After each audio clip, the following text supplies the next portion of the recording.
This is a Film Stories original podcast. Hello everybody and welcome to Writers on Film. My name is John Bleasdale. I am a writer and film critic, and today I am going to be reproposing an interview I did a couple of years ago with Walter Chaw on a filmmaker much neglected, Walter Hill. Exciting conversation about an exciting filmmaker who's crossed many genres and had a real impact on today's cinema. However, I also wanted to use this opportunity to talk a little bit about what's going on with Writers on Film, what's going on in the future, and sort of give you a little bit of an end-of-year report as well. So first of all, in terms of Writers on Film, we're approaching, or we might have, by the time you've heard this, we might well have passed our 200th episode. I've been running this for several years now. I've had the opportunity of talking to a bunch of wonderful people. My film education has been broadened and deepened in ways I can't tell you. I've been really challenged by some of these conversations in terms of going into areas I didn't think I'd ever go into, and it's just been a wholesale positive experience for me. I'm also delighted to say that I've been asked to join the Film Stories podcast network, which really takes over some of the duties that I've been doing all on my own, helping me out with the publicity, with the platform, with some of the more technical, unseen aspects of podcasting, which if any of you participate in, you'll know about. If you don't, count your blessings. It's a part of the job that is, it's not too bad. It's just faffy, let's face it.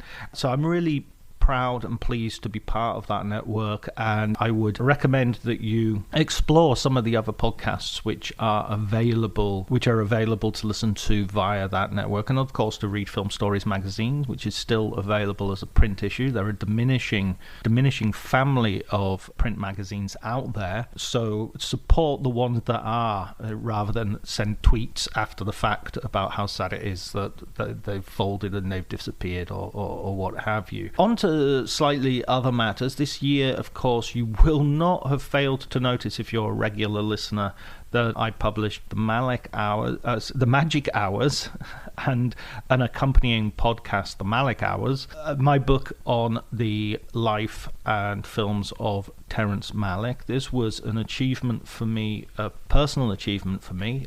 If you host a podcast called Writers on Film, it will be no secret that you want to join the hallowed throng of writers to put their thoughts on paper and publish them and have them out there as part of the conversation. And I was blessed to have the opportunity via one of my former guests, Patrick McGilligan, who first suggested that I pitch an idea to the University Press of Kentucky, which they accepted and which they've been thoroughly generous and supportive of all the way through. And I'm very pleased to say we've garnered reviews from Sight and Sound, Empire, The Independent, Kirkus, and a host of other publications. It's got some great coverage, and it's doing really well in terms of sales as well. So if you can pick up a copy, if you're interested, that would be great.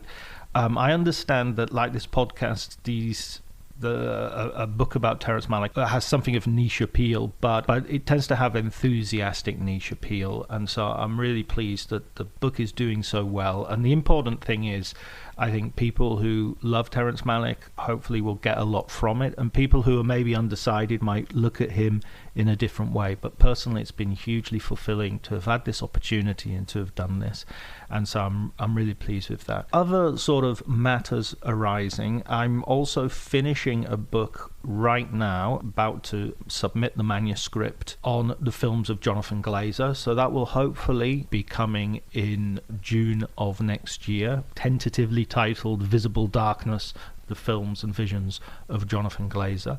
This is a different book. It's not a biography. It is a critical study of the work of Jonathan Glazer, and will include his music videos and his commercial work, as well as his short films, and of course extensive material on on his 4 major feature films. It's been a real pleasure writing this book, and I'm very excited to have it out there. Be really interested to see what the reaction will be. As I said before, it's a very different book, both in tone and in material to the Terrence Malick book. Other things going on. Heading into the new year, I will be travelling to Tromsø, to the Norwegian Film Festival, the northernmost film festival in the world, where I will be introducing a film. It's yet to be, we're still haggling a little bit over film rights in order to get the film that I've suggested. But that will be fun to be the guest of the festival in that capacity. I've covered the film festival 3 separate occasions, so this will be my 4th visit, and it will, as I say, it will include this opportunity to present a film to the audience, and also there will be an opportunity for a Q&A session about the Terrence Malick book. The film festivals that are going to be coming up are going to be the usual round. I'm trying to keep the numbers down. Peaked the last 2 years with about 10 or 11 film festivals, which is frankly too many in a year. But I've really enjoyed them, and I've really enjoyed the people I've met as a consequence of those film festivals. In terms of the year as such, sort of looking back on it in terms of films, I was a little bit surprised when I finished my sort of Sight and Sound top 10 that I kind of struggled to find 10 films that I really thought stood out. And in the end I did, and in the end I even had a few over that I was thinking, oh well, this could have been there, and that it didn't feel to me like an annus mirabilis exactly. And yet when I read over other people's top 10s, they cogently argued that this was indeed a wonderful year for film. I think part of this is due to the fact that I'm seeing films primarily at film festivals, and so my clock is a little bit offset by that, so that people were including films like The Chimera and Zone of Interest in their top 10s, which for me had already been dealt with in 2023. That said, there have been some great films coming out in November and December after I concluded my top 10 and sent it off. Nickel Boys being one of the films that I would highly recommend if you get an opportunity to see it in a cinema near you. Okay, I think that more or less does it for me. I would like to thank you, the listener. You've been you've excelled in your arduous duty. The support I get from people on social media is amazing. Often listeners will become guests at some point, and that is always a real pleasure. People at festivals will stop me and talk to me about the podcast, and that is also one of the most heartening experiences I can have, is feeling that the podcast is out there in the world and getting real recognition. We were mentioned in the Sunday Times a couple of weeks ago. That you can't get much better than that. I'm very happy about that. Anyone who feels like mentioning the podcast or publicizing it, I'm very grateful for. If you can, please remember to subscribe, to like, to rate on Apple Podcasts or Spotify or wherever you get your podcasts. But before you do any of that, please enjoy the conversation. This is Writers on Film, the only podcast dedicated to books on cinema.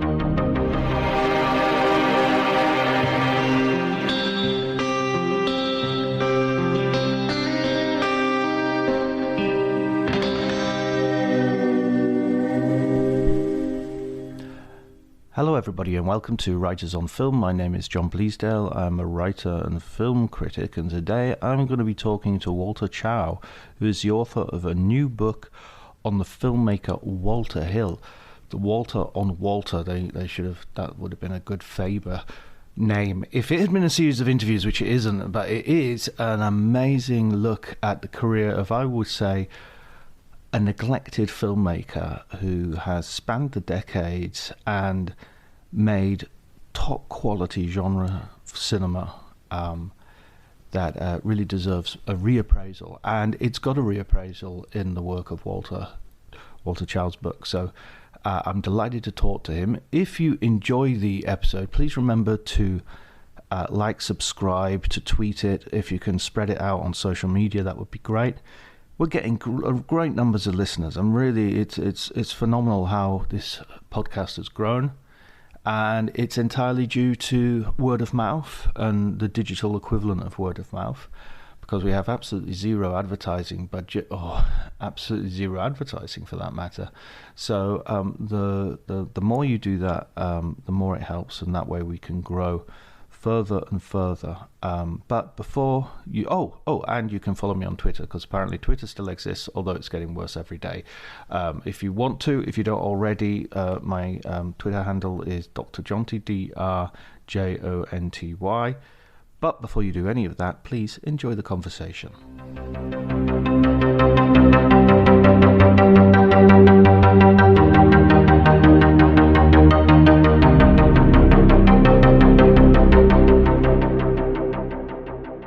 Well, I think that was what was most surprising to me about Walter Hill. So as when I first started this project about 7 years ago, it was sort of spurred on by a screening on 35 millimeter of Streets of Fire that was packed, and people were super into it. And I had barely remembered the film. I think we are probably the same age. I was born in 1973, and people were super into it. And I remember seeing it in the theaters. I was probably like 12 years old, something like that. And I didn't remember it being awesome. I remembered it being weird, and I kind of liked some parts of it. I thought Diane Lane was beautiful. I didn't really remember what it was about.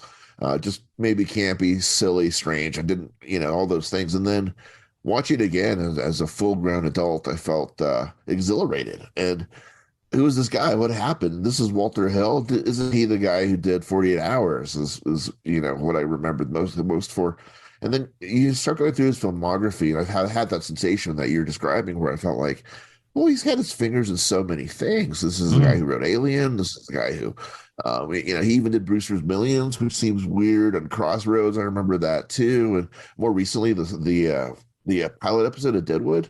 There was so much stuff that I couldn't reconcile, and so many things that I loved, but it never had put a name to for whatever reason. I'm kind of an obsessive cinephile, and even as a kid, I was making lists of all the Spielberg movies and all the Kubrick movies and all the, but I never did that with Walter Hill for whatever reason. And I wanted to figure that out. I wanted to figure out why he worked for me, and I wanted to figure out also why he was invisible. Why it was so easy for me to dismiss him in my mind, even though I was interested in other filmmakers that are his, clearly his contemporaries, from the 70s all the way through. So it was that, that precise thing that you're describing that made me want to launch on this project. It's even more so after I was searching around. I didn't find many, if any, other books about Walter Hill in English. And I thought, well, okay, this is peculiar too for a person with that size. He's got 24 films and, more screenplays produced,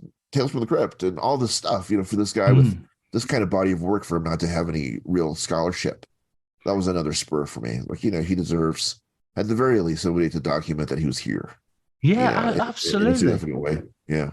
And I mean, there are so many directors who sort of do that sort of thing, by which I mean sort of popular action cinema, and yet get much more sort of credit and time. I mean, it's sort of become very fashionable to love Tony Scott in a kind of like, Rolling Stones versus the Beatles in terms of the two Scott brothers or something. Yeah. But I don't think Tony Scott, I don't want to bash Tony Scott. He's great. I like a lot of his stuff, but I don't think he's had anything like Walter Hill's sort of consistency and impact.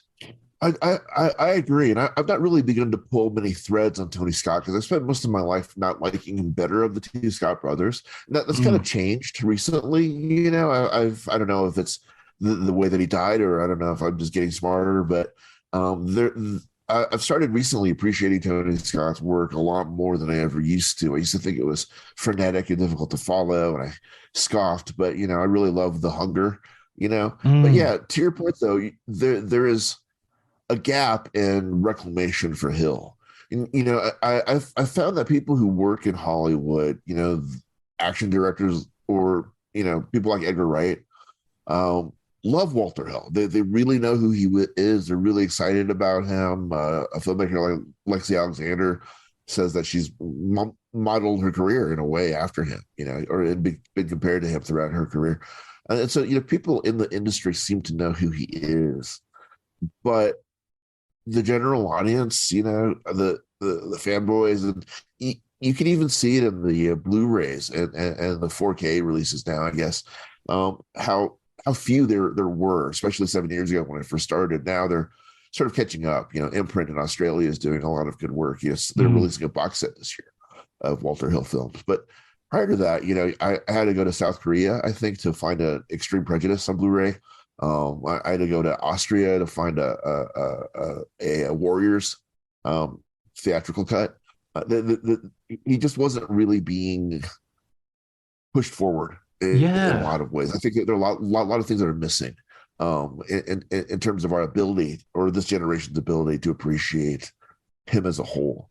That seems to be changing. Not knock on wood. In the 7 years since I've been writing the book, a lot of the movies I've been looking for on Blu-ray suddenly started to appear on Blu-ray, including 48 Hours got a 4K release just this month, I think. So it's coming.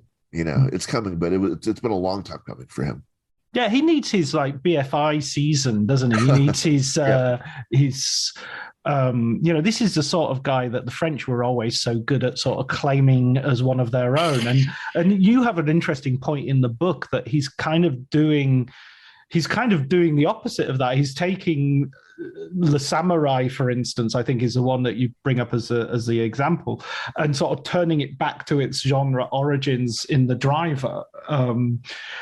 So I mean, it's almost as if he's just like one generation too far away to have got that treatment.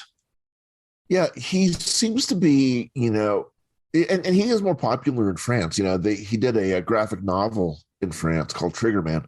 But there's, he seems a little bit too cerebral, almost, I think, for the general cultish crowd, and a little bit too culty for the cerebral crowd, almost. He seems constantly to be landing in this hinter space, and I think his more recent films, like The Assignment in particular, I think speaks to a little bit of tension with him, where, as it does with a lot of older directors. I think Spielberg's The Fabelmans is sort of in the same category, where directors coming towards the end of their career and their lives, they kind of want to be understood as something different than they've popularly been understood as for their entire careers. With Spielberg, despite Munich and Color Purple and Schindler's List, I think is still kind of considered to be a populist, popcorn, technically dazzling director. And he'd like to be known as something else as The Fabelmans, which is sort of an apologia for not really being able to land a sad ending. And for Hill, by the time of The Assignment, he's really talking directly about his sources. Edgar Allan Poe, he mentions Borgia, he mentions John Keats.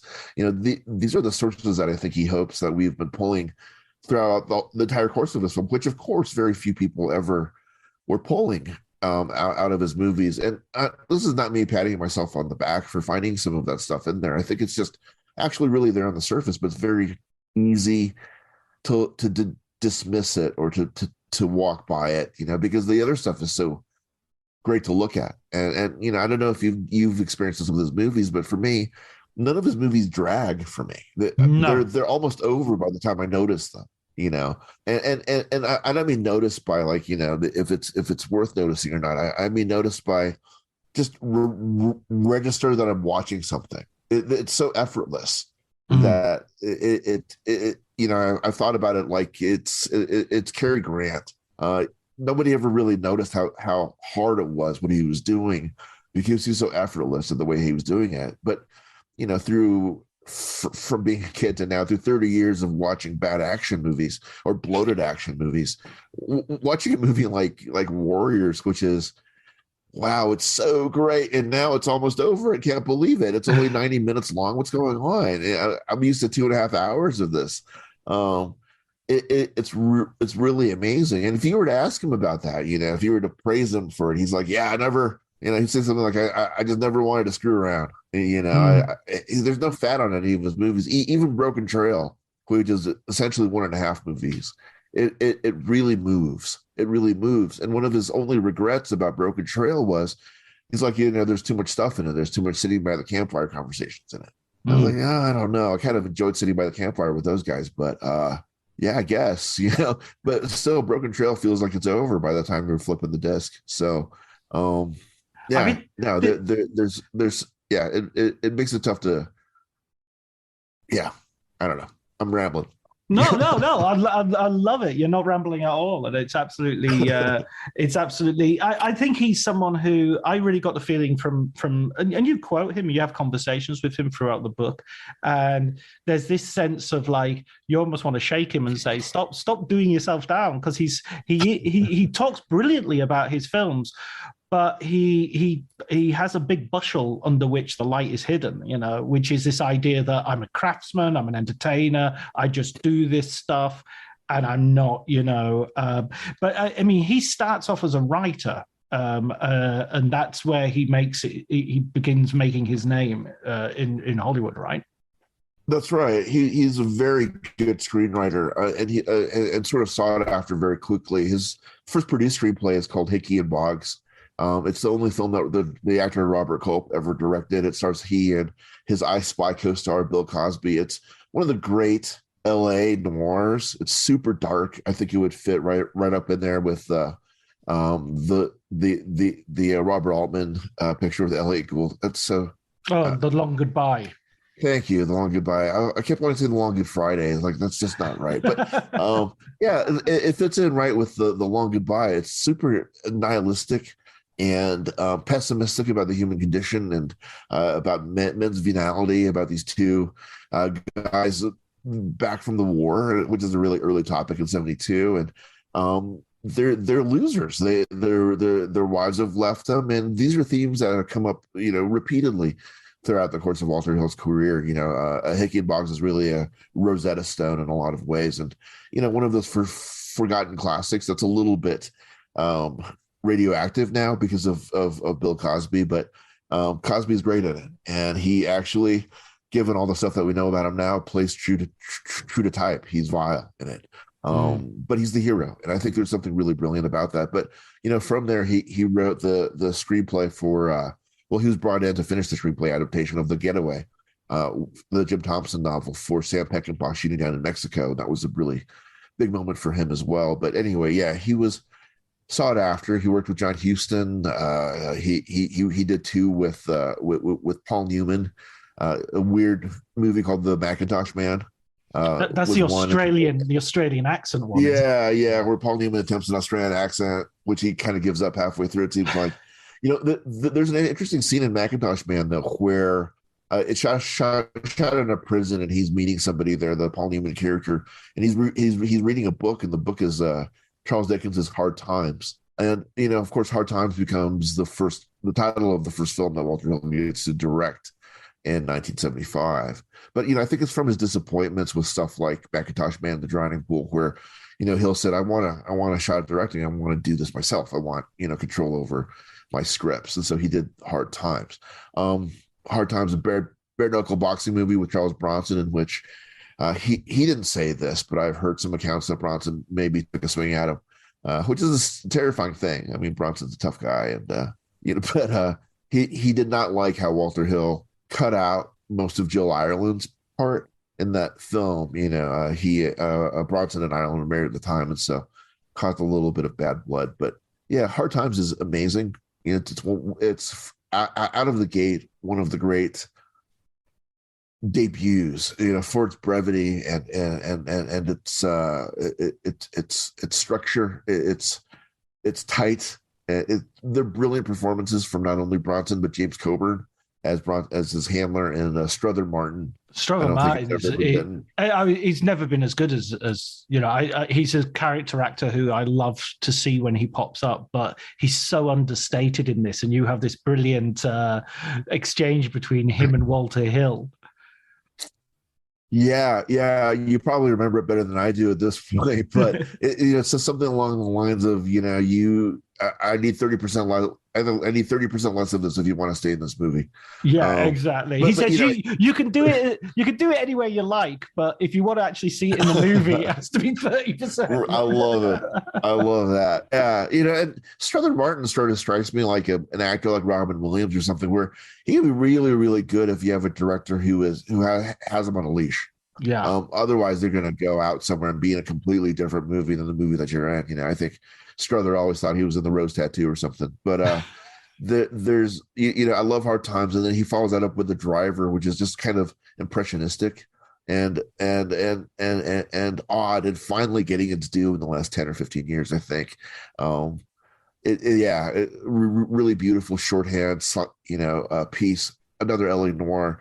And then, hot on the heels of that astounding failure, people couldn't wait to not go see The Driver. He releases The Warriors, which is on its way to be a blockbuster bonanza, and then the plug gets pulled on it by Michael Eisner at Paramount at that time, I think, who's like, you know what, people are fighting in the theaters and people have been killed, and there's been shootings on the subways on the way to and from it that are being blamed on this movie. So we're going to cut our losses and stop advertising for this movie completely. And then we're going to pull it from the theaters after a couple of weeks. And so, what was headed to be kind of his big moment, he really gets delayed for another couple of movies, another 3 movies until he makes 48 Hours. But that seems to be the place where he'll fell a lot, where, these movies that we look at now and say, how could they not have succeeded at the time? Didn't succeed at the time for whatever reason. 48 Hours obviously hit big, but Crossroads was a movie I didn't love initially when I was a kid. Again, I thought it was like most people did. I thought, this is a Karate Kid ripoff. I don't want to see Ralph Macchio and another person of color mentor learning how to fight, quote unquote. This is just another ripoff. But age has mellowed me or made me wiser, hopefully. And Crossroads is really a beautiful movie about fathers and mentor relationships that don't always go the way they want them to. And the charge in Crossroads about it being racially insensitive for, a white guy learning how to play the blues is misplaced. Throughout the course of the film, the Joe Seneca character, the blind Willie Brown, the mentor, tells Lightning, played by Ralph Macchio, the Juilliard snot who plays the classical guitar, tells him, you're not a blues man. You're not born into this. You don't have the same kind of sadness. And the course of the film is sort of a saddening of the Ralph Macchio character. But by the end of it, he beats the Devil's, consort, Steve Vai. He beats him in a guitar contest, not by playing the blues, which he tries to do initially, but by playing Paganini, who is an Italian composer who also sold his soul to the devil, rumor has it, for his playing ability. So it's Ralph Macchio's character Lightning going back to his own roots to find the strength and the virtuosity to save his friend.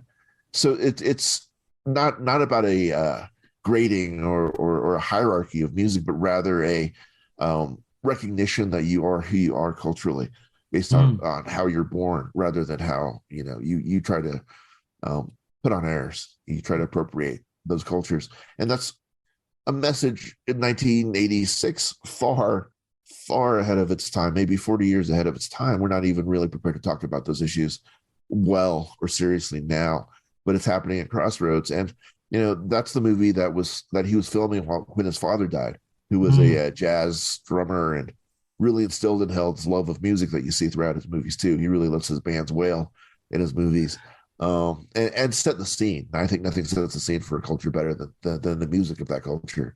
But yeah, so anyway, all these movies that you feel like in retrospect should have been bigger than they were, you realize that they weren't. I mean, how does Red Heat not be a hit?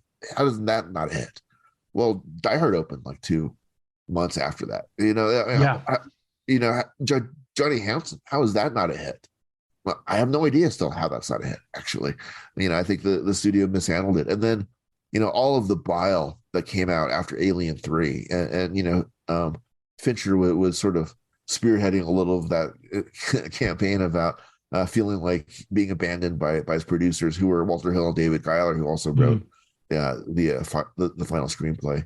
But for my money, the work print of the assembly print of Alien 3 is the best of the 3 first films. I want to come to that straight away, actually, because I inspired by reading the book. I mean, I felt I knew a lot of Walter Hill, but obviously there were a few things that I didn't know, and there were a few films I didn't know or I hadn't seen. And like any good film book, this had me altering my watch list and adding stuff. So I'd never seen Hard Times, for instance. I watched that yesterday afternoon. And it's an amazing movie. Why is that Oh, film? good. Why is that film not better known? It reminded me of the Emperor of the North, the Robert Aldrich movie, which has a Yes. similar sort of period. Um, Yes. Yeah, um, the Depression era, right? Yeah. exactly, which I always love looking at comparative dates, which would be the same as today making a film about the 80s. Oh no. Oh no. Yeah, that's true. Yeah. The 70s to the 70s to the depression is about the same Oh my as where God. we are now to the 80s, maybe mid 70s, depending where you place the depression. Oh, sweet God. Yeah. Yeah, no, he'd be very pleased by that comparison. One of his huge influences is Bob Aldrich. So, I mean, Emperor of the North is one of the great Aldrich social consciousness movies. The comparison to Aldrich is astute because I think Hill is very engaged in um, pro- progressive idealism. And Mm. he would bristle at that. He would say garbage. He'd use more colorful terms. I don't know that it was ever his intent, but his eye is so clear in portraying how men are in our culture and how they use racism and as both a way to bond each other and a way to start a fight. It's funny, I mean, my friends can say the most horrible things to me, but if a stranger says exactly the same thing to me, that within 5 minutes of each other, we're fighting now, we're throwing hands. So it's fascinating the way that men use aggression and violence, even in friendship, to cement bonds, and the clarity of his vision and his eye to the way that all the way different ways men are, and it actually comes out as empathy. It Mm. is it is just that, and so you have a openly gay character, which I never would have noticed when I was a kid, but I noticed now in the Warriors. You have an openly gay character in Southern Comfort, and they're both very positive characters. You have an obviously gay character in Streets of Fire, in the McCoy character, who was originally written for a man, just like Ripley was written for a man in the Alien movies, and it's Walter Hill that flipped the genders of both of those characters. And he hints around at the topic. I feel like Red Heat is almost a film about a gay relationship in its early stages, where a man mourning the loss of his partner in Russia finds a new person that he can be close with, who has sort of amplified his masculinity to an obnoxious place. The Jane Belushi character, in order Yeah. to hide in a really machismo profession who he is. And it seems like a far stretch to go, but I came there after watching all the movies that came before it and Yeah. watching a couple movies that came after it to say, wow, and the assignment is a really fascinating portrayal of with Michelle Rodriguez allowed to be the most bi that she's ever been in any movie ever, I think. She's marvelous in it. And then again, the Sigourney Weaver character in the assignment was originally written in the source material as a man. And so this is Hill really playing around with gender and the way that gender is represented. And the whole story of the assignment is like the story with Johnny Hansen, is that appearance means nothing compared to what you are on the inside. Mm. The assignment was really slammed at the time, sight out of scene. I don't think people really watched it before they began to slam it as an ignorant film. And I think opposite. I think the trans theory is that the reality. It's not a theory, right? The reality for trans people is that they are born as they are on the inside. There's no choice involved here. They are who they are, and nothing about what they look like, nothing about their biology has anything to do with who they are in terms of their identity. That's what we're Mm. learning. That's what I'm learning. And but Hill got it already, and he was talking about it already. And for him to be sort of villainized again after Alien 3, and now again a couple of times in his career being completely villainized for a film that's actually in its way graceful, Mm. is I think a major injustice in assessment of his career. Um, yeah, I think there's just a lot of misunderstanding about Walter Hill, and I think when you misunderstand Walter Hill the way that people misunderstand Walter Hill, it's easy to be dismissive or worse about him. The thing that I heard the most when I told people over the course of 7 years that I was working on a book. Oh, what? I'm writing about the career of Walter Hill. Who's that? Well, and then I'll start listing things. It's like, oh, he's that action movie director. It's like, yeah, he's one of the great action movie directors. But when you say that, I can hear what you mean when you say it.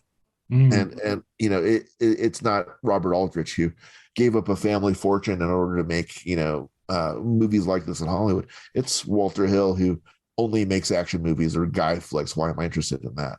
And then I have to say, well, The Warriors is actually about a girl, and Alien, all three, the first three movies especially, are actually just about a girl. And the most powerful characters in the movies are generally women, and they're the ones that undergo these sort of character arcs.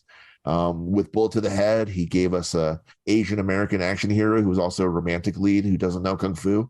That's kind of extraordinary for American films. The things that he's able to do. He worked with both Ice-T and Ice Cube and Trespass.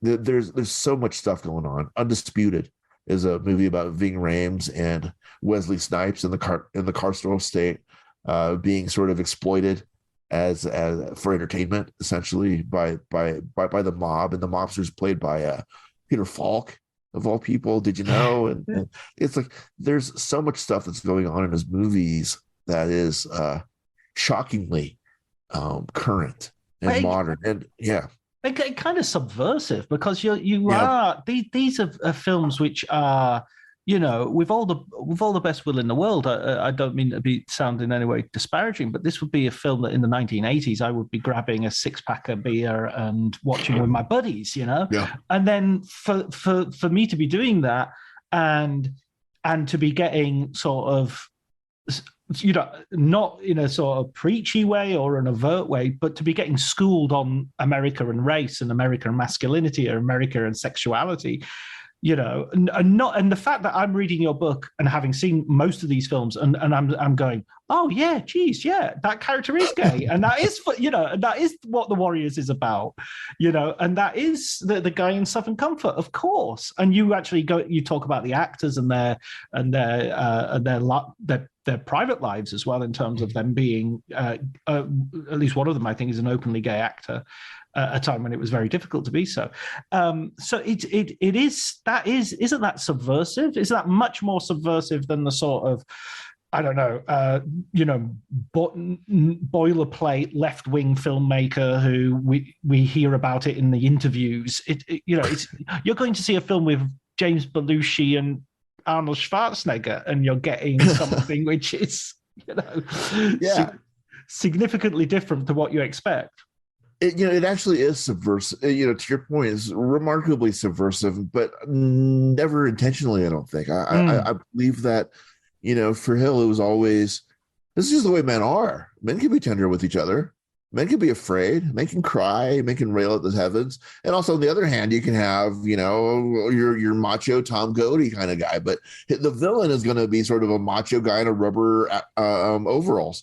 And then the right choice is a sort of nebbishy guy with glasses who no one thinks is masculine, but he's got some steel to him, and he's using money in order to make his way through the world. And so these are all these different kind of men that are coalescing around a very James Deany kind of character, who is this woman who is also made out of steel.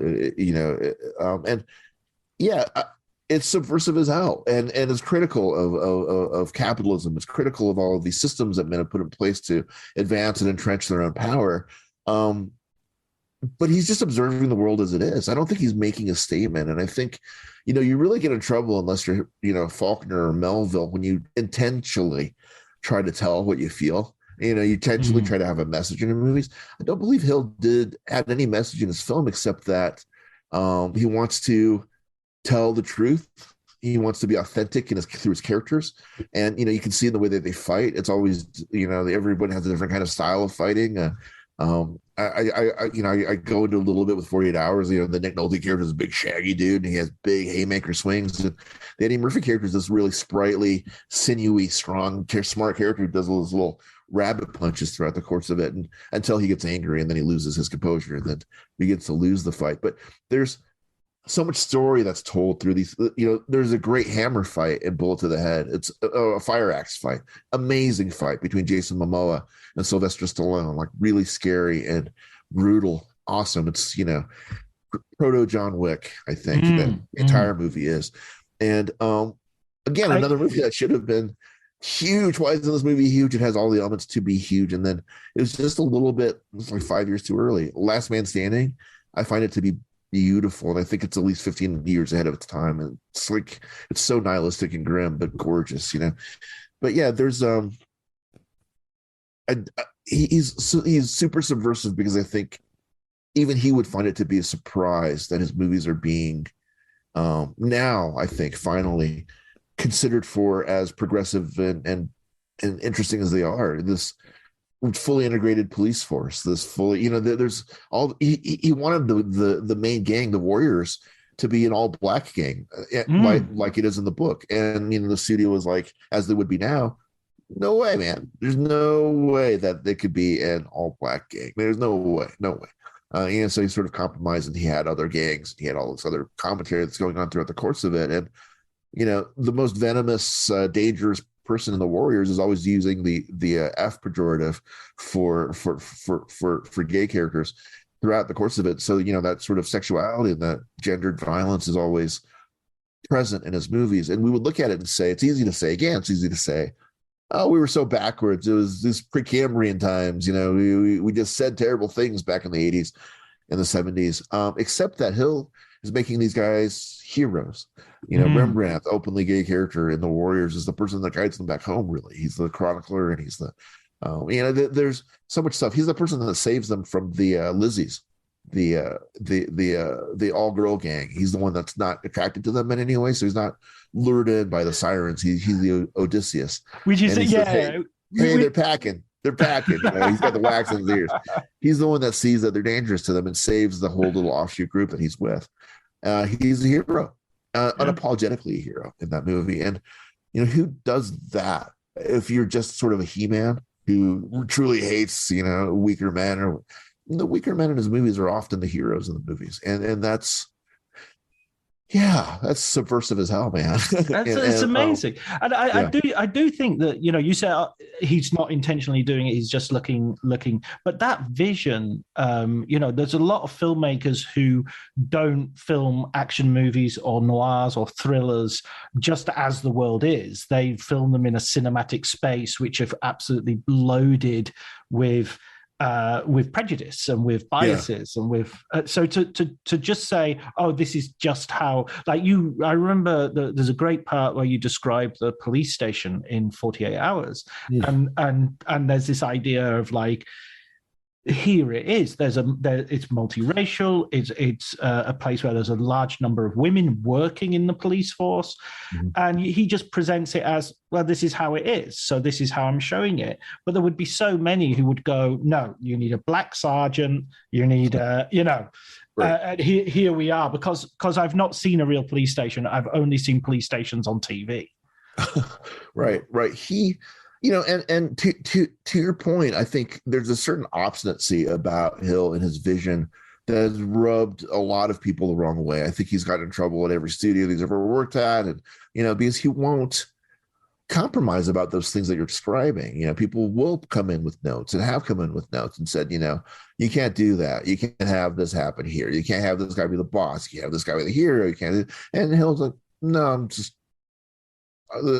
is the way it is, and if you don't like it, you can take my name off the picture and I'm walking tomorrow. And he just has always had this confidence of quitting, if and not as a tantrum, but as like, I know what I'm doing, and it might not agree with what you're doing, but this is what I'm doing, and even if I'm not going to articulate to you exactly the reason I'm doing it, I assure you I have a good reason for it. And I think you're right, there is intentionality here, and I think the intentionality is to be fair to all of his characters. He seems to have a real affection, with a couple of exceptions, I think, in his career, but a real affection for all the people in his movies.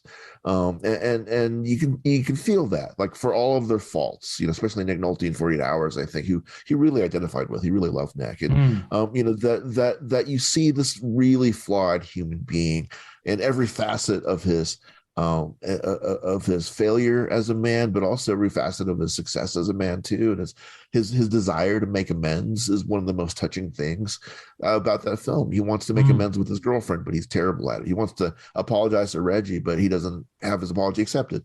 He wants to be better, but he can't be. He's stuck. And the movie really is about people being stuck. I think a lot of his movies are about people being stuck, especially then, and violent men will have violent ends, and they're doomed. They're doomed. And there's this real touchingness about it. Even at the very end of the pilot episode of Deadwood, which most people would sort of credit to Milch, rightfully so. Milch is a genius. But there's a scene where both the Seth Bullock character, played by Timothy Olyphant, and Wild Bill, played by Dave Carradine, Keith Carradine, sorry, they draw at the same time, and it's not clear who has successfully shot the bad guy. And there's sort of this brilliant, beautiful staccato exchange of dialogue that says, "Is that yours or mine?" Like, well, I'm going to bet on you. It's like, I've butchered it. It's so beautiful in the pilot. But that's a kind of writing and a kind of exchange that you find in The Driver. You don't find it in the rest of even Wild Bill's short appearance in the Deadwood series. You don't hear it there, but you do hear it in other Walter Hill places. And I think, and I know that it's him. That's Walter Hill inserting himself at that moment as the screenwriter and saying, men don't have these long conversations generally with each other. They'll play video games with sitting next to each other for 8 hours and say 10 words to each other. But all those words are full of love and admiration for one another. And how do we boil it down here? How do we capture this masculine language in a way that's also tender? And that's something I think that Hill does and has done throughout the course of his long career, almost better than anybody in American film. But buried in there might be explanation too for why his films are not more popular or celebrated, is that there's always something uncomfortable for the macho person who's going to see these movies. In his movies, they're almost like autocritical of the audience. That's sort of baked in. I'm sorry I talked over you. No, it's fine. No, it's fascinating. I was just, as you were talking, I was thinking of how, well, so many questions were coming up in my head of. So, for instance, one of them is I think at the moment we have this notion of toxic masculinity, which is a little bit become something of a cliche. That there's this, but the original notion of toxic masculinity was one of sympathy. Was these guys are performing a certain form of masculinity, which is toxic, not primarily to themselves. And in that sense, using that original meaning of the phrase, a lot of Walter Hill's films, as you described them, appear to me very sympathetic portraits of toxic masculinity.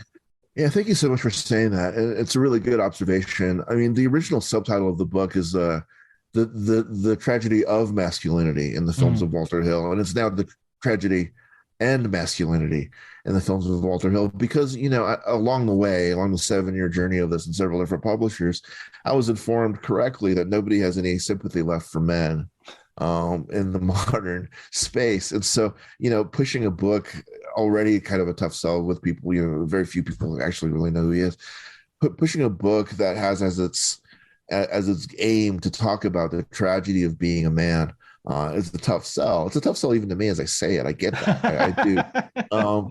Because, men would be a lot more tragic if they weren't responsible for all the bad stuff in the world.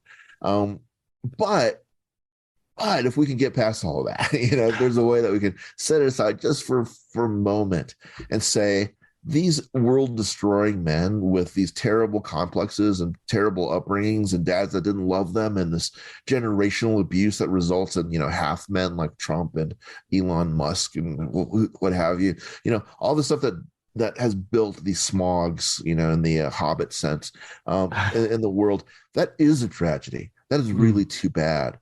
It's too bad for the fathers who, for whatever reason, are miswired in such a way that could never express love to their sons in a way that was appropriate and healthy. And now the sons themselves who are not able to do that and have probably passed it on to their own offspring. And so there's a real tragedy for us collectively, but also for them individually as human beings, that they can only know pleasure from being humiliated. And so there's a terrible tragedy that has, their toxicity does poison them, and it does spread. It is Mm. contagious. They're not just afflicted; they're carriers of this contagion, and so we have a world that's falling down because we've allowed billionaires. And I think there's a sense that we get to with Brewster's Millions, even the outlier for a lot of people in Hill's filmography, where we talk about a guy who doesn't want office, who runs on a platform for mayor of New York or governor of New York as don't vote for anybody. All these guys are corrupt. None of the above. Vote for none of the above. And he actually wins the election. And so what does that sound like? And all of, I began to think as I was watching Brewster's Millions that the millions wasn't referring to the money, it was referring to his followers. And we hear that now when we look at, the Georgia runoff, for instance, or even our last election, where we say, okay, thank God, but who are these 30 million people that voted for this maniac, this fascist? Are we rubbing elbows with? Those are Brewster's Millions. The people who are following obvious con men, people who are mistaking wealth for insight and for value. And I'll go on forever about this, but it goes back into the Reagan era and all this stuff.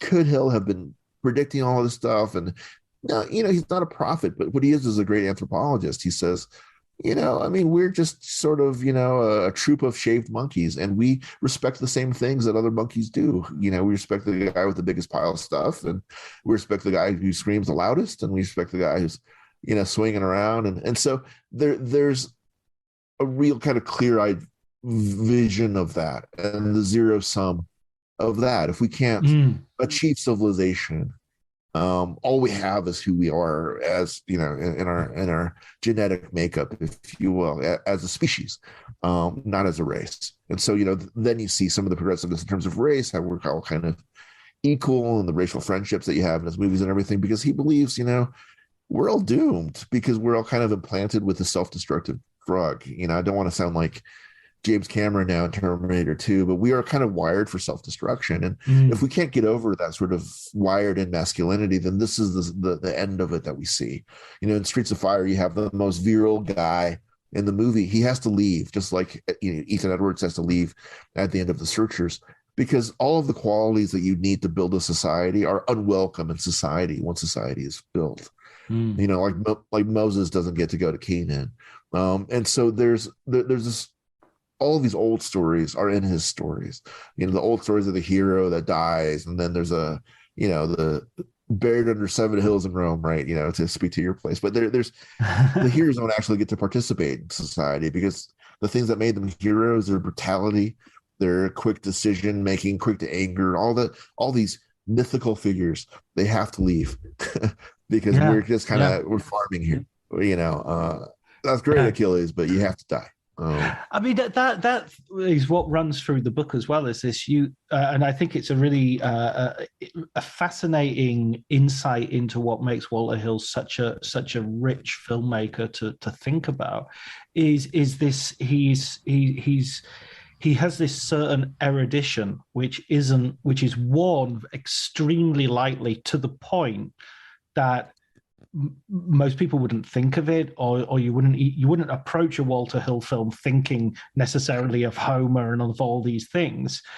And yet that is light years deeper and more interesting, more fascinating than, I'm not dunking too hard on him, but you bring up James Cameron and his sort of paint by numbers use of Joseph Campbell and myth and all this sort of stuff, which just in the end looks derivative. Nothing in Walter Hill looks derivative, but it is keyed into all these things which are mythical and are coming out of art, and yet even using that language, I mean, again, it's a sort of theme of the book. You're putting forward these ideas, and Walter's sort of like, well, maybe, I don't know, I don't think so.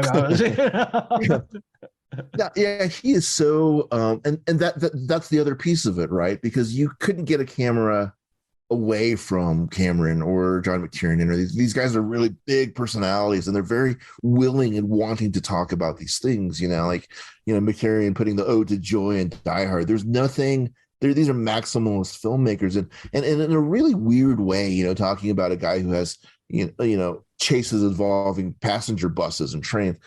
He's kind of a minimalist filmmaker in a lot of ways, and in the sense that you're describing, where there's so much, what was the lovely phrase you used? There's a bushel under the torch. There's so much stuff that he has larded in the underneath here, and it's not on purpose. He's not creating subtext, but there's subtext there because his sources are so manifold and stunning. The sources are stunning, and they shouldn't be, because everybody, I think, knows kind of that the Warriors is based on Anabasis, this really old story, this really ancient story about a flight from Persian and this army that's cut off from support and has to run home to the sea.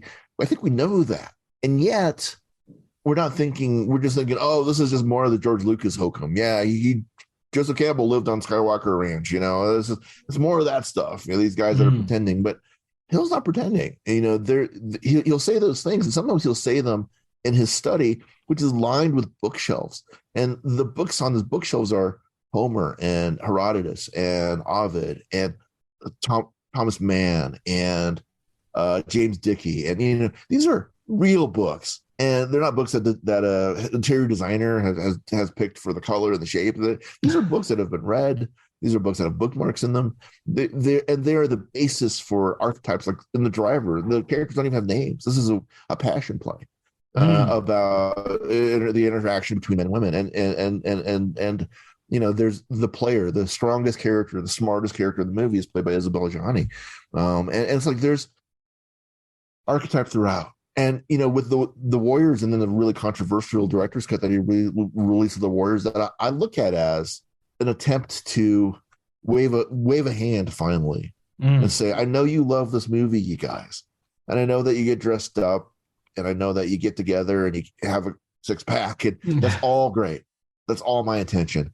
This is further my intention. This is, he wanted to be a comic book artist for a while. He wanted to do all this. So these are my influences. It's these comics that I grew up with, Sergeant Furies and whatever. And there's also, the Greek myths and the Greek historians. And this is the story that I want to tell here. And there's a little bit of Shakespeare in Warriors, and there's a little bit of all of this stuff. There's music, there's R&B, and in the Warriors, and there's Joe Walsh, opposite of R&B, and the Warriors too. There's all of this stuff in here. Please notice that. Please notice that. And of course, he's derided, and his own fans turn against him. Say, how could you do this to your movie? You destroyed it. How could you never, how dare you? How dare you? How dare you want to be known? How dare you want to be heard? There wasn't a lot of time taken with, why did he do that? Because it's his voice that's reading the introduction. It's his voice that's telling the story. Anabasis, it's his voice that's the narrator of that. He originally wanted that for his original screenplay, and he asked Orson Welles to do it. Yeah. He was shooting The Far Side of the Wind, Other Side of the Wind, I think, something. But anyway, he's really deflecting. He doesn't want to be the kind of guy that goes on about his own work as if it were more important than it is what he would say. He doesn't want to become the bore at the party. And yet through his films, I see this kind of sort of steady progress, starting with the Warriors director's cut, but landing at a place around The Assignment and Dead for a Dollar, where he's really not desperate, but he's really like desiring of understanding, or at least a hearing in the court of critical appreciation. Yeah, absolutely. In addition to everything else, I was also doing something else too. Yeah, absolutely, and deservingly so. I mean, I watched again for the first time as a result of reading your book, Bullet to the Head, and I'd always had it in my head as this was going to be a John Woo ripoff, which of course it isn't. That's my mistake. Right. It's from a French graphic novel, I think. Is that right? Yeah. Yep. And there's a scene in that, and it made me roar with laughter. I thought it was hilarious when the two, Sylvester Stallone and the lead actor, whose name I've forgotten, from the Fast and Furious franchise. Sung Kang. Yes, and they've got the they're doing the classic John Woo Tarantino, Face Off, Guns, and Stallone just says, okay, is that enough? Because my arm's getting tired. And I just thought that was that's so many people try to have their cake and eat it and don't manage. But Walter Hill has the balls and the moxie to manage and to use this cliche and then to strip it away and and that happens several times in that film. It's a really good deconstruction of that's a word he would never use, but it's a deconstruction of the action movie of the time. Yeah, no, I think that's a really good observation. And he really walks a delicate line in a lot of ways throughout Bullet to the Head. You have a character in Sylvester Stallone who is, well, a little bit like the Nick Nolte character in 48 Hours. He's clearly racist and still the good guy. So how do you walk the line here?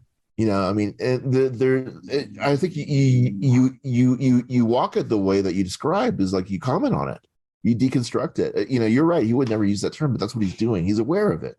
There's this banter that goes on between Sung Kang's character and Sylvester Stallone's character that goes sort of like, oh yeah, you Asians can't drive. Sung Kang's, oh, that again. Oh, why don't you say that I'm a dry cleaner too? Why don't you just go there? And like, there's an awareness of this generational racism that may not be based on malice, but rather is based on a system of upbringing and representation.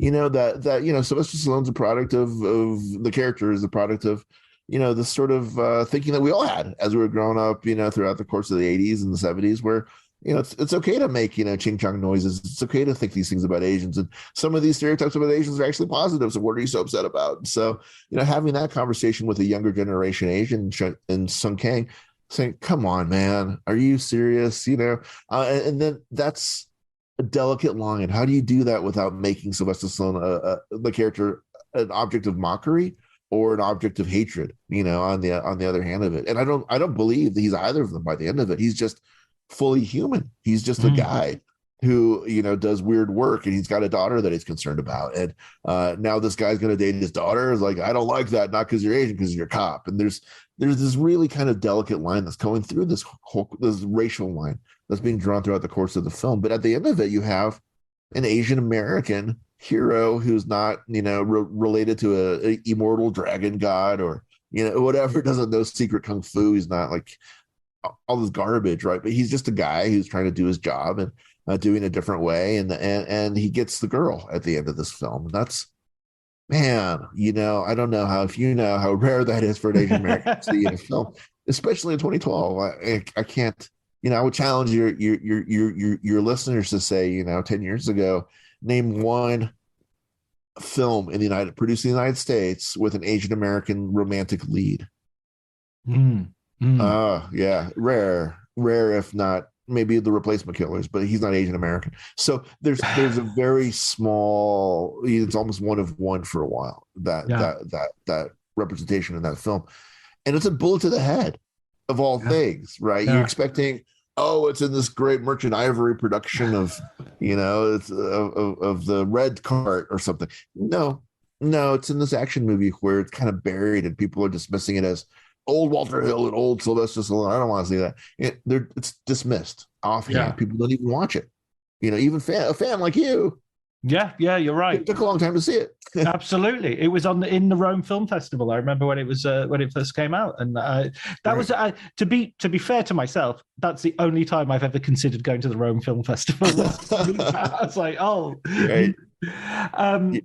There's another couple of films I want to go into a little bit. Well, first of all, let's go back a little bit and the Alien 3 controversy, because again, inspired by the book, last night I rewatched Alien 3, the assembly cut, which you make this very bold claim for as being the best of the three, and saying it is ripe for critical reevaluation. It's funny that you say bold, because I actually made the claim to Fincher. I worked with David Fincher on a series that he did for Netflix, and we're talking about Walter Hill, of course, who had experience with Alien 3, and I said to him, I was like, the assembly cut of Alien 3 is actually my favorite of the three movies, and there's a long silence, and then he says, "Come on, Walter, So not even Fincher thinks that's a valid take. But I try to convince him, as I'll try to convince you if necessary, that that it's the most full and nuanced depiction of Ripley in any of the films. In the first movie, she's sort of set up as the villain initially, and then at the end is sort of just a really awesome, but not terribly well developed. She's aided in the first film, I think, because there used to be like a sex scene between her and Dallas and the Tom Skerritt character that Walter Hill and David Giler kind of cut out of it. She's really aided as being a really truly powerful character that has held up a franchise now for 50 years. But yeah, by the third one, she has lost two daughters, and she's about to lose the third one. If you remember, her daughter on Earth has aged out, and Newt, of course, dies in the crash. And then she's about to lose the third daughter, the queen that she's pregnant with, and she chooses to lose the third one. But this is a woman who's sort of been battered, and her body has been the subject several times of men's interest in terms of science and taking what's incubating inside of her. So it becomes a very fraught political allegory as well. And then it becomes a religious allegory by the third one, where she is a Joan of Arc figure. She's been shaved and she's been humiliated, and she's on this planet with other men. And she's going to die by fire as well. She's going to die by fire. Exactly right. And there's the scene I always point to in Alien 3 is when she's going to the mess hall for the first time for a meal, and she's looking for a place to sit. She finds a seat, and across from her is Charles Dutton's character, who says, "You don't want to sit here.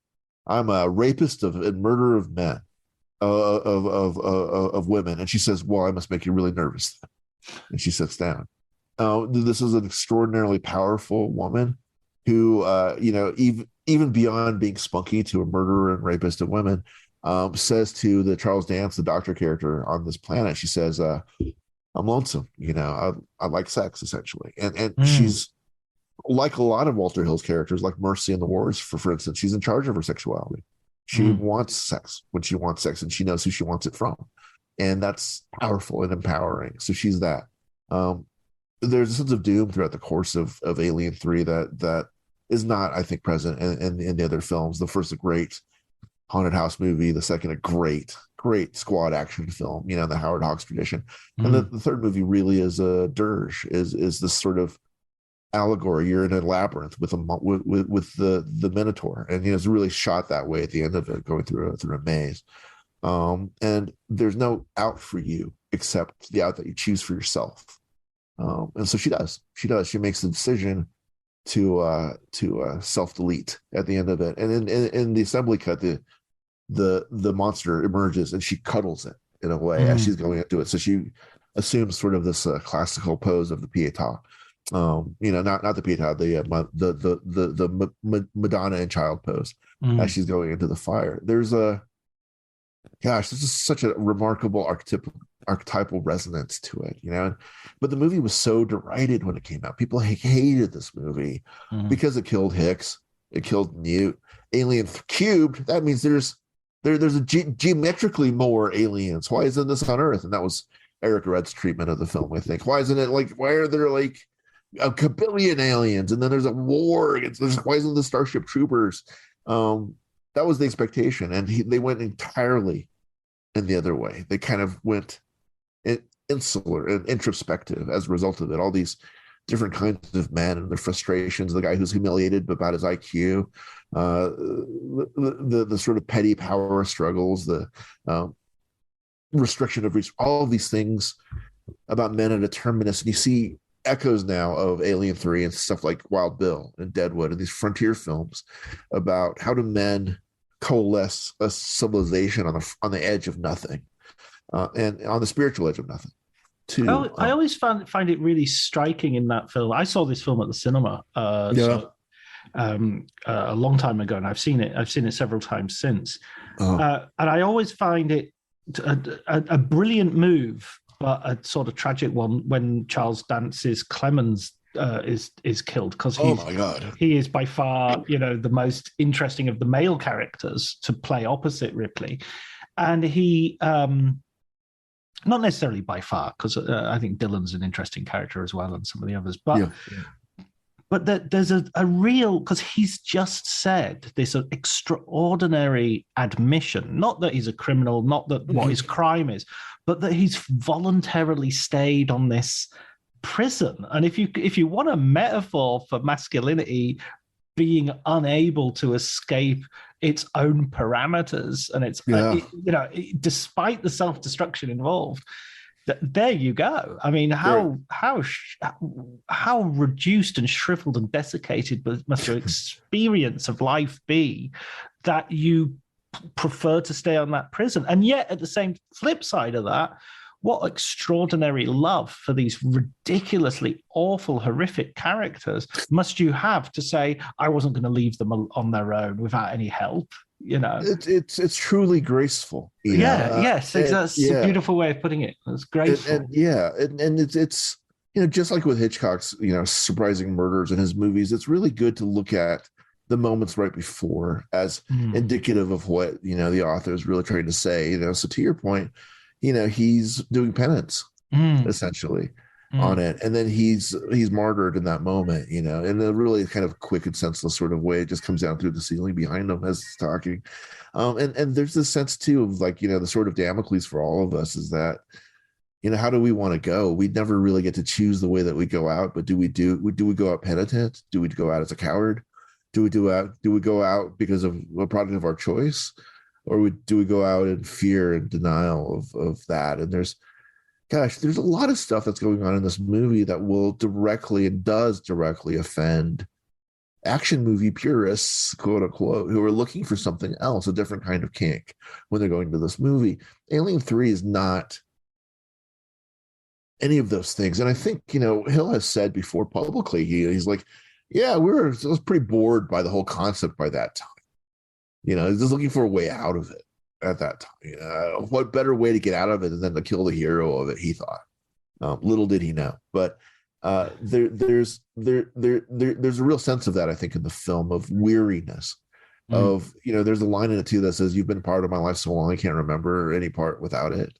And I think about that line a lot, because I deal with my own stupid trauma, my own inability to get out of my head, and my own battles with depression, and and I look at my depression sometimes, and I'm having worse of it, and I think, man, you have been here for as long as I can remember. You have been in my head for as long as I remember my parents. It's like it's this constant companion. And so the alien becomes, for the prisoners, they call him the dragon, but it becomes like this really archetypal religious affliction in a way. It'll never go away as long as she is alive. And the real horror of the beginning of the fourth movie is this revelation that even in death she can't escape the alien. They're kind of bound together, but you get this image of all of these holy images of of Daphne being chased into eternity by Apollo, and their stone visions. It's like there's never an escaping. It's a kind of hell. And what does the alien represent? Well, it represents violence and rape too. For women, she's raped by the alien while she was sleeping and impregnated. And so, the specter of male sexual violence towards women that's, evolving throughout the course of the movie as well, is suggested to be another thing that accompanies women for their entire existence. And they can never, ever completely shake it. This malignancy of men. It's always there as a possibility. It's always there as a, and I mean, it's exaggerated to the nth degree in that film because, she's literally on a planet of rapists. Right. But by the same token, you have this idea too. I think that was like, I developed a different kind of empathy as I went through this process with Walter Hill's movies for men in the past that I would have been dismissive of as irredeemable. Like in the Extreme Prejudice, you have this group of commandos that they shout terrible things at each other and hyper violent and do terrible stuff. And in the past, I would have just looked at that as sort of stock characterization of people I hated, or Southern Comfort's a better example even. And watching the movies, I suddenly am like, okay, so what happened here in Southern Comfort is you have a football coach, a high school football coach, who has never coached a winning season, but whose identity is that, who goes mad and draws a crusade cross on his chest as he's going, through the swamp, and almost as a mercy, the people that he's hunting hang him from a railroad trellis. So what's happening here? It isn't just a slasher film. It isn't just the jock and the cheerleader and the nerd. It isn't those character types. It's different. It's the man traumatized by performative masculinity. It's the guy who's traumatized as a gay man by, a man traumatized as a black man, a man who's, the story of tragedy in all the lives of these men is almost touching to me now. And I think that's something that I carry, I think, after the writing this book, is even in movies that I'm watching for other pieces I'm writing now. Like, I went back and revisited all 5 Death Wish movies and all 5 Dirty Harry movies in the last few days. And I find there to be sort of a touching dysfunction in each of those characters now. Whereas before I was like, oh, cool, they're the Punisher, I like that. Now I'm thinking, what happened to them is really truly awful. Not Dirty Harry so much, but what happened to Paul Kersey is really truly awful. And I wonder if I would have the same kind of empathy if I wasn't sort of trained to do so now by watching Hill, who has this kind of tremendous empathy for men.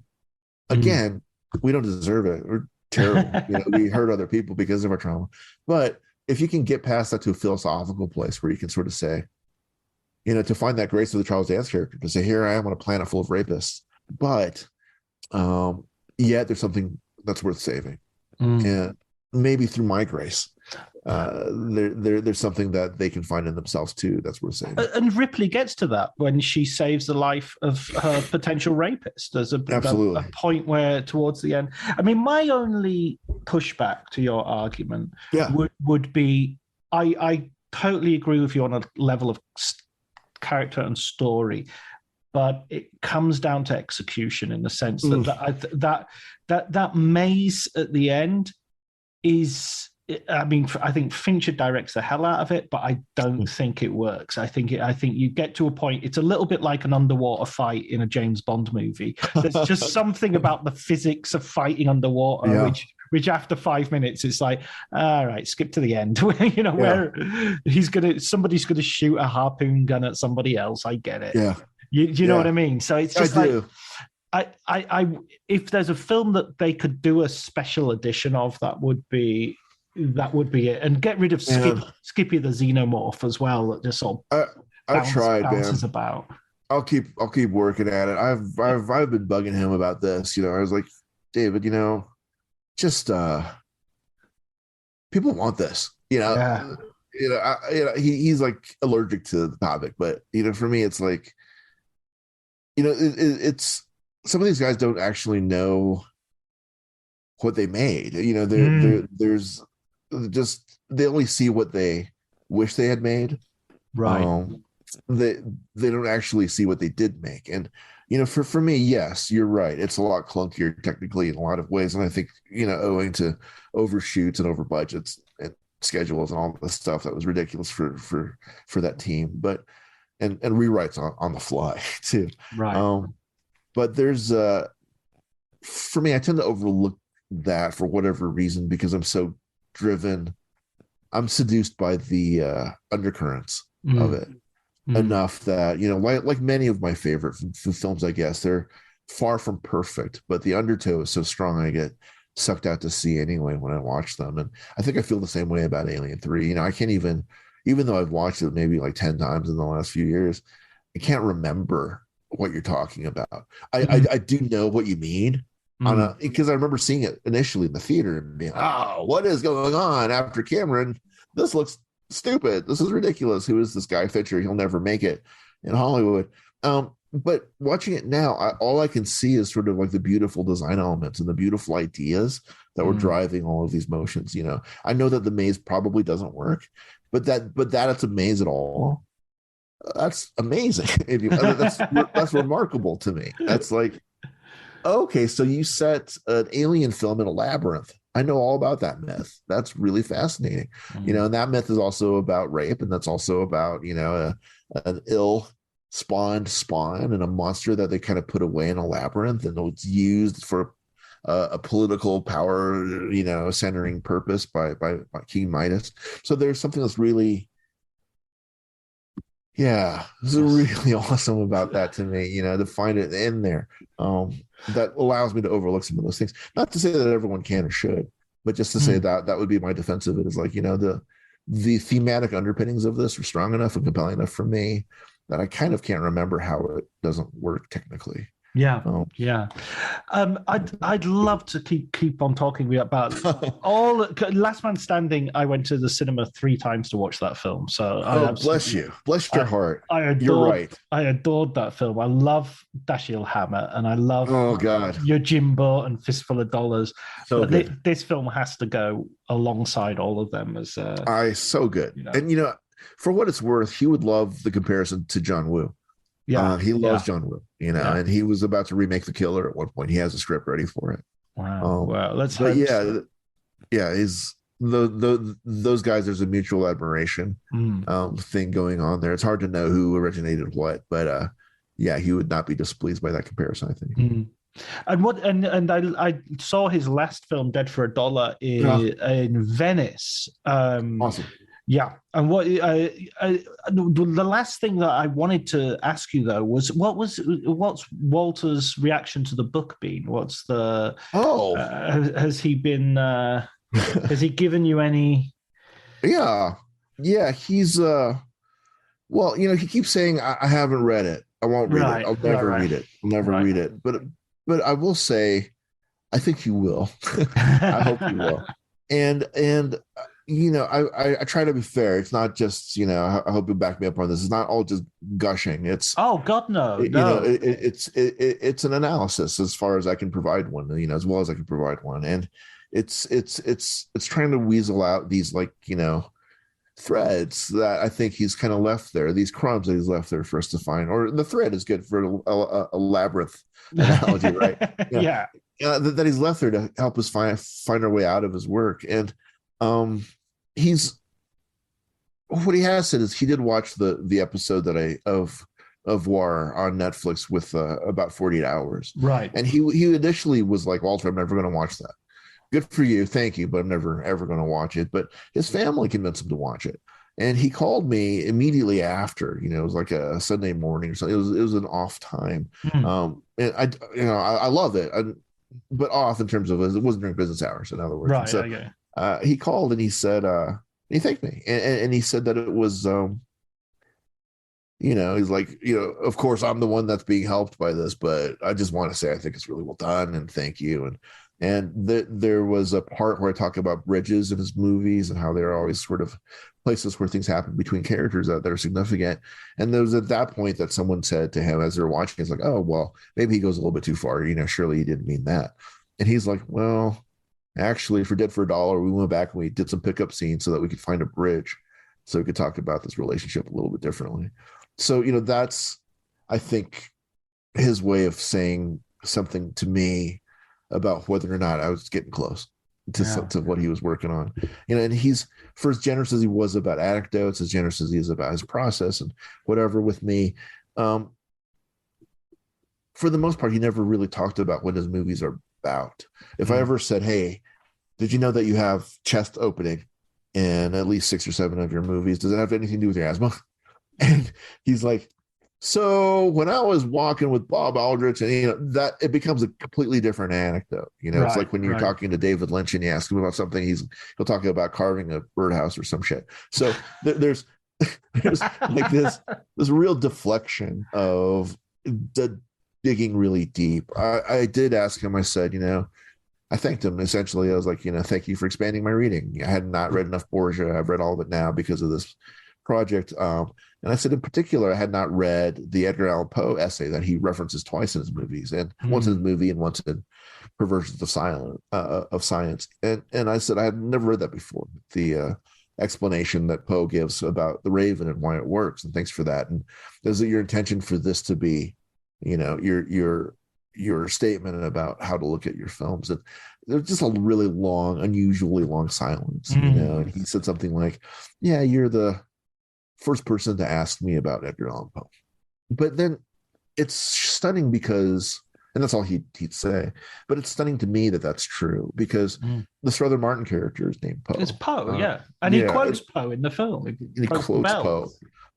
Yes, and there's a Poe, I think, in Undisputed, and there's a Sergeant Poe in Dead for a Dollar. There's Poe is foundational for him, one of the great American storytellers, right? One to the other, and I think that sort of is it in a nutshell. These kind of little crumbs that he gives me about this work and the process of this work have been enough for me, to sort of feel like maybe I'm headed in the right direction for whatever that means. I mean, I could come to completely different conclusions that he ever comes to, and there's separate things. He does something completely different than I do. He makes movies, I make criticism, but for what it's worth, I think that he's glad that someone wrote 257,000 words about his career and he got to see it. And ultimately that was my only goal and only real fear about the book, was that it wouldn't come out in time. He's in his 80s now. You never know. You never know if you're in your 40s, really, right? So that became my anxiety. It's like, oh, please, let's get this out. Please, let's get it out before something terrible happens. And I have to, I have to say, 6 months later, here it is. I wish you could have seen it. Yeah. So I'm just really grateful that it's there now, for what it is, and for guys like you who actually have the kind of the level of masochism to read it. So I appreciate that. No, I mean, gee, that's there you go. There's the masculine armor. There's the shell of self-deprecation. I was raised by a really traditional Chinese dad too, so I might have a thicker shell than most in terms of that toxic layer. Yeah. Brilliant. One last question, final question. Yeah, please. We always ask, and I know I don't think I prepped you for this, but I always ask for a film book recommendation, a film book that you would recommend to our listeners. And that's it. That's the final question. Well, I mean, I guess I have two that I go back to. I want to cheat about it. I mean, I'm going to cheat this way. Everybody does. Everybody does. Nobody ever. This is an impossible question, by the way. Yeah. So for the technical side of it, I always recommend Walter Murch's In the Blink of an Eye. I don't think it's a surprising recommendation. It's kind of a honored text, but it's such a brilliant book, and it says a lot about. It taught me a lot about how to watch movies, and by the way that Murch puts stuff together. Murch, one of my all-time filmmaking heroes. Return to Oz, my God, what a masterpiece that was. Talk about overlooked, right? And on the other side of it, just as a movie book, it's kind of not a movie book. It's Sterling Hayden's book, Wanderer, right? Which he writes about. When he he takes his kids on a boating trip around the world, and he writes about a little bit of experience of Hollywood, but more the experience of sailing and more, evading the IRS, I guess. But it's really beautiful, rewritten. And I think that maybe not enough people know that Sterling Hayden was a gifted novelist, a gifted writer, and memoirist. And once reading it, The Long Goodbye takes on a whole nother level of significance when, that's the writer, Sterling Hayden, who walks into the ocean.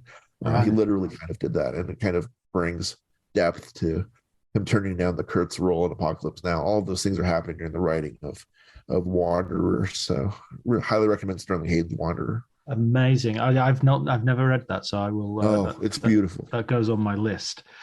Thank you so much, Walter. I really appreciate the book. I really appreciate the fact that you've given me a whole bunch of films that I'm going to go back to and rewatch. Because I mean, film like Southern Comfort, I watched once when I was probably 13, 14. So that'll mess your shit up, John. I'm just saying right now. That's a rough movie and great. Well, let's continue this conversation offline if you want. I mean, I'd love to hear your thoughts about, even your further thoughts about first time watches of Hard Times and things like that. That's really,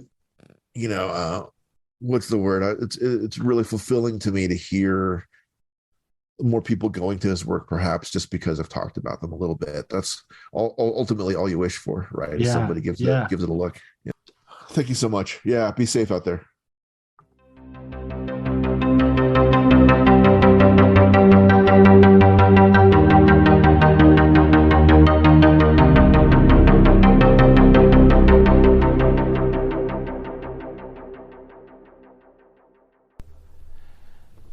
So that was my conversation with Walter. We could have honestly gone on for hours, as you could probably tell from there were so many films we didn't cover in adequate depth. But I think we did what we could, and hopefully Walter will come back someday, and we'll have another conversation, because I think there's definitely more to be said about this particular filmmaker, but also it'd be great to get Walter's opinions on other stuff as well. His recommended books were Walter Murch's In the Blink of an Eye and Sterling Hayden's Wanderer, two brilliant choices. One of which I'm definitely going to be hunting down because I haven't read it yet, which is Sterling Hayden's book. There was a great documentary about Sterling Hayden and his sort of boat years that showed at Cannes, and although I didn't actually see the film, I did see some material from it, and it looked really, really promising. I also met the filmmakers. The filmmakers were fascinating, and they talked about how they showed the documentary part of it to Sterling Hayden and his children, and how affected he was by it. So that's something that you might want to also follow up on. All that I have left to do now. No.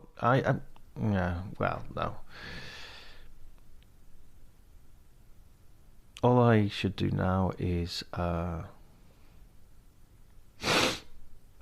All that's left to do is thank Elliot Atkins for the music, Ali Harwood for the art, and thank you, listeners, for tuning in. Hopefully we'll be back next week, although over the Christmas period there might be some interruption to service.